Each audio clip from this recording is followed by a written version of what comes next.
मुंबई में मीडिया से बातचीत के दौरान उबाटा गुट सांसद संजय राउत ने पत्रकारों समेत सभी विपक्षी दलों को मकर संक्रांति की बधाई दी। आगे राउत ने भाजपा और शिंदे गुट को आड़े हाथ लेते हुए कहा कि चुनाव प्रचार तो खत्म हो चुका है, लेकिन सत्ताधारी दल प्रचार और पैसों का वितरण जारी रखे हुए हैं। चुनाव आयोग के नियमों का उल्लंघन हो रहा है और घर घर पैसे व साड़ियां बांटी जा रही है। आइए सुनते हैं सांसद संजय राउत का विस्तृत बयान। अजित पवारांच्या तोंडाची तिळगुळ पडो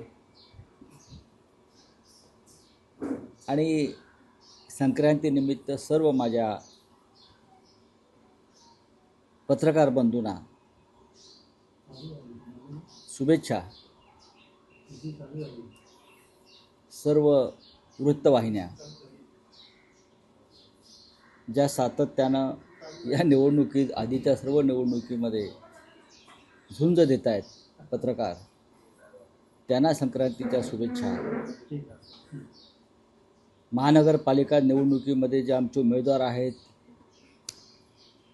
जे विरोधक आहेत, त्यांनाही मी तिळगुळ घ्या आणि गोडगोड बोला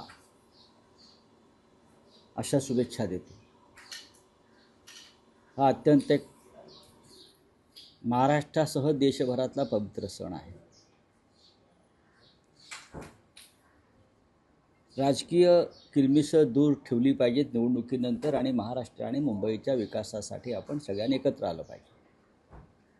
त्यासाठी हा तिळगुळ मी त्यांना देतो आहे। प्रचार संपलेला आहे काल, पण निवडणूक आयोगानं सत्ताधाऱ्यांना तिळगुळ दिलेला आहे। निवडणूक आयोगानं महाराष्ट्राच्या सत्ताधाऱ्यांना एक वेगळा तिळगुळ दिला। प्रचार संपला तरी तुम्ही प्रचार करू शकता, हे नवीनच आहे। प्रचाराची मुदत संपली तरी तुम्ही प्रचार करू शकता आणि तोही कसा, घराघरात जाऊन एकदा प्रचार संपला की तो प्रचार संपतो। ही आतापर्यंतची परंपरा होती। आता आधीचे काय नियम आहेत वगैरे ते आता काढतायत हे लोक, पण अचानक या निवडणूक आयोगावर संशय यावा अशा प्रकारचं त्यांनी एक काल भूमिका घेतली की प्रचाराची मुदत संपल्यावरही राजकीय पक्ष आणि उमेदवार घरोघर जाऊन प्रचार करू शकतात। सध्या वातावरण असं आहे की घरोघर पैशाचं वाटप सुरू आहे। पैशाची पाकिटं साडीतून, वृत्तपत्रातून कार्यकर्ते घरोघर जाऊन पैशाच्या पाकिटांचं वाटप सुरू आहे। त्यांना मुभा मिळावी घरोघर जाऊन पैसे वाटण्याची, म्हणून हा नियम, आधीचा नियम मोडून हा नवीन तिळगुळ निवडणूक आयोगाने दिला का अशी मतदारांच्या मनात शंका आहे। याचं कारण असं आहे की ठिकठिकाणी पैसे वाटणाऱ्यांना बदललं जात आहे आणि आज दिवसभरामध्ये हे बदलण्याचं नाट्य जास्त प्रमाणात घडू शकेल, कारण जित्याची खोड मेल्याशिवाय जात नाही। हे शिंदे गट आणि भाजपच्या बाबतीत मला म्हणायचं आहे। हिंदू मुसलमान आणि पैशाचं वाटप याशिवाय ही निवडणुका जिंकू शकत नाही। यांना कोणताही विचार नाही, फक्त पैशाचं वारेमाप वाटप, सत्तेचा वापर, गैरवापर, याशिवाय यांच्याकडे निवडणुका जिंकण्याचं कोणतीही मोठी ताकद दिसत नाही। म्हणून आमचं लक्ष आहे आणि सन्माननीय राज ठाकरे यांनी सांगितलेलं आहे कार्यकर्त्यांना, सन्माननीय उद्धव ठाकरे यांनी आवाहन केलं आहे, दिसेल तिकडे ठोका, तरच हा महाराष्ट्र, मुंबई वाचेल आणि लोकशाही वाचेल। लोकशाहीच्या रक्षणासाठी जर अशा लोकांना ठोकलं तर लोकशाही नावाची जी संस्था आहे ती ठोकणाऱ्यांना आशीर्वाद दे। बोला। अजित पवारांमध्ये देखील भाजप आणि शिवसेनेमध्ये राडा पाहायला मिळाला। एकीकडे तिथे मोठ्या प्रमाणात लक्ष्मी दर्शन आहे ना, त्यासाठी आजचा दिवस निवडणूक आयोगानं दान दिलेलं आहे सत्ताधाऱ्यांना। पैसे कोणाकडे आहेत? पैसे शिंदे गटाकडे आहेत, भारतीय जनता पक्षाकडे आहेत, अजित पवारांकडे आहेत। हा पैसा येतो कुठून हे अजित पवारांनीच काल सांगितलं। कशा फायली शेकडो कोटीच्या बेकायदेशीरपणे मंजूर करण्यासाठी आल्या, मग हे सगळ्यांच्याच बाबतीत आहे. शिंदेच्या बाबतीत आहे, शिंद्यांच्या बाबतीत आहे, त्यांच्या मिंध्यांच्या बाबतीत आहे, अजित पवारांच्या बाबतीत आहे आणि देवेंद्र फडणवीस आणि त्यांच्या इतर सहकाऱ्यांच्या बाबतीतही आहे ना. त्याच्यामुळे निवडणूक आयोग किंवा या राज्यातलं अँटी करप्शन ब्युरो हे काय करत आहे? हे काही करणार नाही. जर अजित पवार सांगतात की माझ्याकडे एक फाईल आहे, एक फाईल आली, ती कसली आली? तुम्ही अर्धवट बोलू नका आणि कोड्यात बोलू नका. तुम्ही कोडी टाकू नका आम्हाला, रिडल्स इन फडणवीस गव्हर्नमेंट, बरं का? तुम्ही आम्हाला कोडी टाकू नका. तुमच्यात हिंमत आहे तर लोकांसमोर येऊन सांगा. गणेश नाईकांना आमचं आव्हान आहे, कोडी टाकू नका.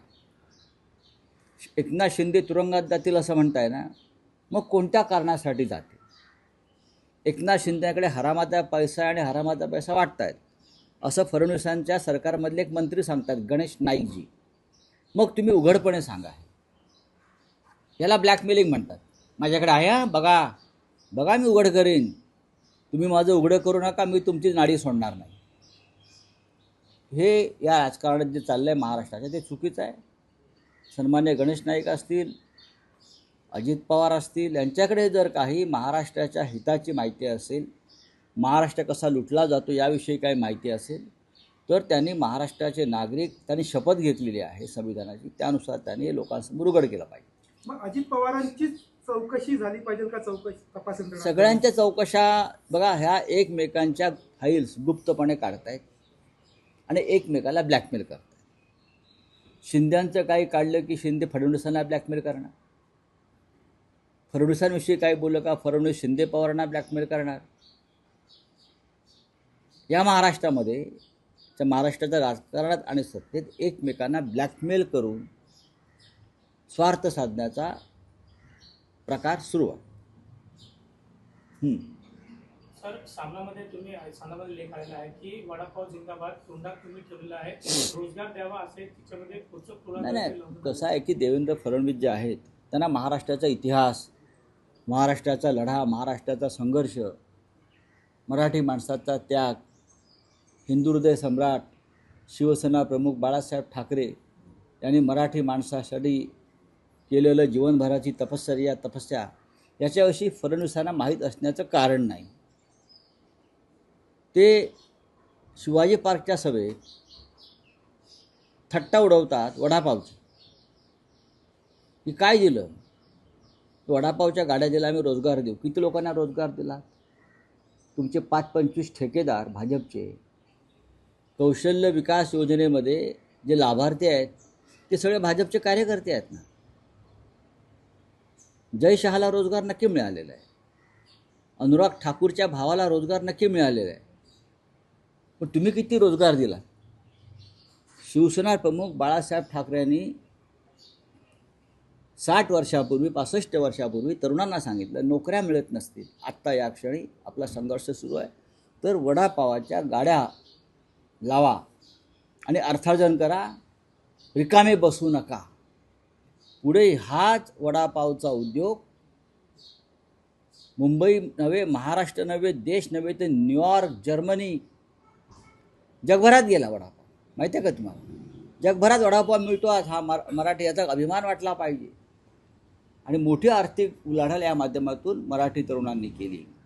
आजही अनेक वडापावच्या गाड्यांवर सामान्य मराठी कुटुंब जी वडापावचा उद्योग करतात, 5,000पासून 1 लाखापर्यंत रोजचं उत्पन्न आहे. हे माहिती आहे का देवेंद्र फडणवीसांना? हे ठेकेदारी नाही आहे, हे मराठी माणसाच्या कष्टाची कमाई आहे, कष्टाची. मुंबईतल्या उपनगरातल्या 50% जास्त लोकांचं, चांगल्या लोकांचं दुपारचं अन्न हे वडापाव आहे. झुणका भाकर आहे, जी शिवसेनेनं सुरू केली.